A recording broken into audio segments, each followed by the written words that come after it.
ये है वेप, जो आजकल आपको हर कूल किड के हाथ में मिल ही जाएगा। और मिले भी क्यों ना, इसके एक पफ से मिलता है आपको निकोटीन का जबरदस्त रश, जो आपकी ब्लड वेसल्स को कॉन्टैक्ट करता है, हार्ट रेट बढ़ाता है और ज्यादा अलर्ट बनाता है आपको, और डोपामिन भी रिलीज करता है, जिससे आपको प्लेजर की फीलिंग मिलती है। और तभी तो ये इंडस्ट्री लगभग $40 बिलियन की हो चुकी है। और ऐसा होना बनता भी है। इसका डिजाइन अच्छा है, ये हैंडी है, पोर्टेबल है, अफोर्डेबल है और साथ में सेफ भी है।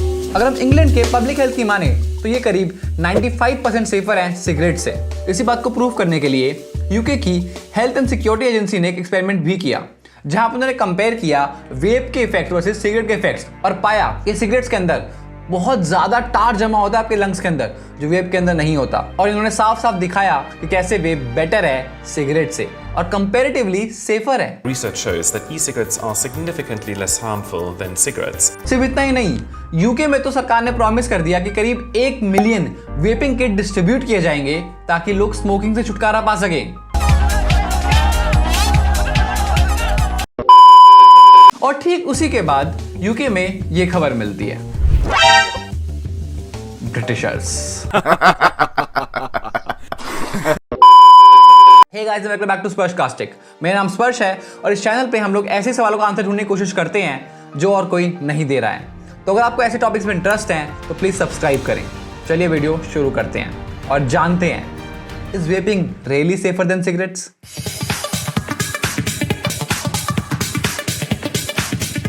एक जमाना था जब सिगरेट की अपनी पहचान हुआ करती थी, एक स्टाइल हुआ करता था। सिगरेट पीना अपने आप में एक शान की बात थी। Till today, it's the brand that won the West and the rest of the country too. Come to where the flavor is. Come to Marlboro country. और अगर आप सिगरेट नहीं पीते थे तो एक शर्म की बात थी, क्योंकि सिगरेट पीना ही तो जेंटलमैन की निशानी थी। Coffee, doctor? Oh, fine. Have a Camel with your coffee. Thanks. I'd survey, more doctors smoke Camels than any other cigarette. Try Camels yourself, the cigarette so many doctors enjoy. तो हाँ, जो image आज वेप की है उससे better image थी cigarette की अपने टाइम पे। पर ये सब कुछ बदल जाता है जब हमें पता लगता है कि सिगरेट से कैंसर हो सकता है, क्योंकि टबैको बहुत हार्मफुल होता है और निकोटीन बहुत एडिक्टिव, और सिगरेट्स के अंदर अप टू 7000 केमिकल्स हो सकते हैं, जिसमें से एटलीस्ट 70 कार्सिनोजेनिक है, यानी कैंसर कॉजिंग है। आम धूम्रपान करने वाले व्यक्ति के फेफड़ों को अगर आप निचोड़ कर देखें तो इतनी मात्रा में आपको साल भर का कैंसर पैदा करने वाला टार मिलेगा। इतना टार आपको बीमार, बहुत बीमार बनाने के लिए काफी है। और शायद इसलिए सिगरेट भी आज भी one of the biggest cause है प्रिवेंटेबल डेथ्स का। और इसी के शिकार बने चाइनीज इन्वेंटर हॉन लिन, जिन्होंने अपने फादर को खो दिया लंग कैंसर की वजह से। और हॉन लिन खुद भी एक चेन स्मोकर थे, तो अपने आप को कैंसर से बचाने के लिए उन्होंने इन्वेंट किया 2003 में फर्स्ट वेप, और तभी से ये हिट हो गया as an alternative to cigarette. लोगों ने सोचा इसका यूज कर सकते हैं सिगरेट छुड़वाने में, क्योंकि च्युइंग गम्स और पैचेस की तरह इसके अंदर निकोटीन है बट स्मोक नहीं, और इससे इंसान शिफ्ट हो सकता है सिगरेट से वेपिंग पर, और हो सकता है धीरे धीरे इंसान अपने एडिक्शन से कंप्लीटली ओवरकम कर जाए। पर इसमें एक छोटी सी प्रॉब्लम थी, ऐसा हुआ नहीं। इसका बिल्कुल उल्टा हुआ कि 2020 में अमेरिका में करीब 2800 लोगों को हॉस्पिटल में एडमिट करना पड़ा because of vape related lung disease, जिसमें 68 की डेथ हो गई।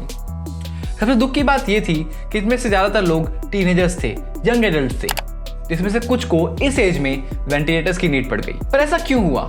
क्यों एक ऐसी चीज जो बनाई गई थी पब्लिक हेल्थ के लिए, उल्टा उसने पब्लिक हेल्थ को डिस्ट्रॉय कर दिया, एडिक्ट बना दिया लोगों को और हॉस्पिटल में पहुंचा दिया, कुछ लोगों की जान भी ले ली।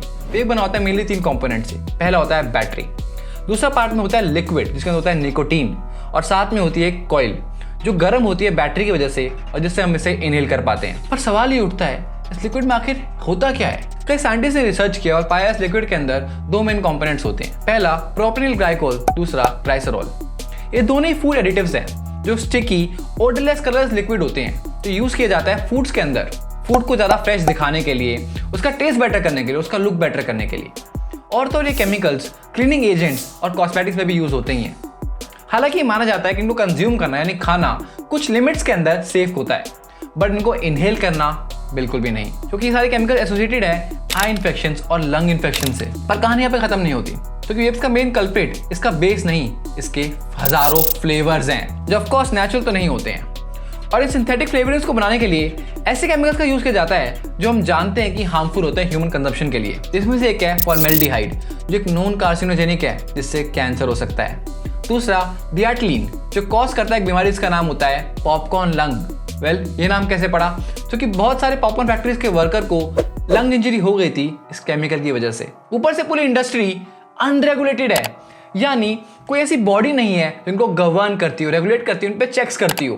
तो ये कंपनी लिटरली कुछ भी डाल सकती है फ्लेवरिंग्स के नाम पर अपने लिक्विड के अंदर, और हमें नहीं पता होगा।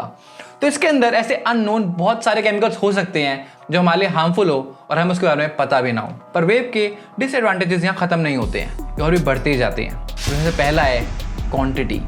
एक एवरेज सिगरेट के अंदर 10 से 12 पफ्स होती है, एक एवरेज वेप के अंदर 4000, यानी करीब 400 सिगरेट के बराबर। ऊपर से वहीं जब आप सिगरेट खरीदने में शर्माते हो, छुपाते हो और उसे पब्लिक प्लेस में नहीं पी सकते, वेप तो आपके घर में है, आपकी जेब में है, आप उसे कहीं भी कभी भी पी सकते हो और आपको अंदाजा भी नहीं रहेगा आपने कब कितने पफ्स ले लिए, और बाद में आपको पता चलेगा कि 400 सिगरेट जितने पफ तो आपने एक हफ्ते में ही ले लिए। इसीलिए ये सिगरेट के मुताबिक लेस हार्मफुल होने के बावजूद भी ज्यादा हार्म कर सकता है, क्योंकि आपको उसकी क्वांटिटी का अंदाजा ही नहीं होता, आपको पता ही नहीं चलता आप कब कितने पफ्स ले लेते हो। ऊपर से ये सोशली एक्सेप्टेबल हो चुके हैं, आप पब्लिक प्लेस में भी वेप कर सकते हो। ऊपर से पेरेंट्स को भी लगता है ये सेफ है, इसलिए बच्चों को ये खरीदने से मना नहीं करते हैं, और वेप टारगेट भी उन्हीं बच्चों को करता है। वेप के आज majority of the users teenagers ही हैं। पर आप अभी सोच रहे होंगे कि चेन स्मोकर्स के लिए तो बेटर ऑप्शन है ही शिफ्ट करने के लिए, ताकि वो एटलीस्ट स्मोकिंग तो छोड़ पाए।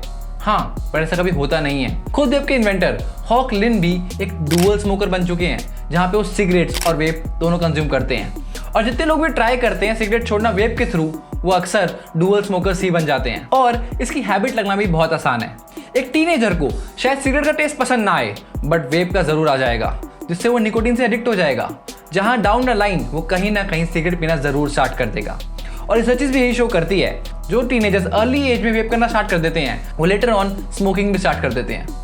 तो जहां वेप ट्राई कर रहा था लोगों को स्मोकिंग से बचाने की, उल्टा ही और पुश करता है लोगों को स्मोकिंग की तरफ। तभी तो वेप्स के बड़े बड़े ब्रांड, बड़ी बड़ी सिगरेट कंपनियां ही ओन करती हैं, क्योंकि वेप्स उनके दुश्मन नहीं, उनके दोस्त हैं। वेप्स उनको हेल्प करते हैं नए पोटेंशियल कस्टमर्स बनाने के लिए, जो डाउन द लाइन सिगरेट पीना स्टार्ट कर ही देंगे। तो कंक्लूजन क्या है? क्या वेप सिगरेट से कंपैरिजन में सेफर है? बिल्कुल सेफर हैं, पर किससे कंपैरिजन में? सिगरेट्स, जो अपने आप में बहुत ज्यादा डेंजरस होती है। अगर सिगरेट से कंपेयर करोगे तो गांजा भी सेफ है। विश्वास नहीं होता तो मेरी ये वाली वीडियो देखिए, जहां पे मैं 2 क्वेश्चन का आंसर करता हूं। पहला, वर्ल्ड का सबसे डेंजरस ड्रग कौन सा है, और दूसरा, वर्ल्ड का सबसे सेफेस्ट ड्रग कौन सा है। और मैं दावा करता हूं दोनों के आंसर्स आपको चौंका देंगे। तो मैं मिलूंगा आपको इस वीडियो के अंदर। Thank you for watching. This is स्पर्श साइनिंग ऑफ।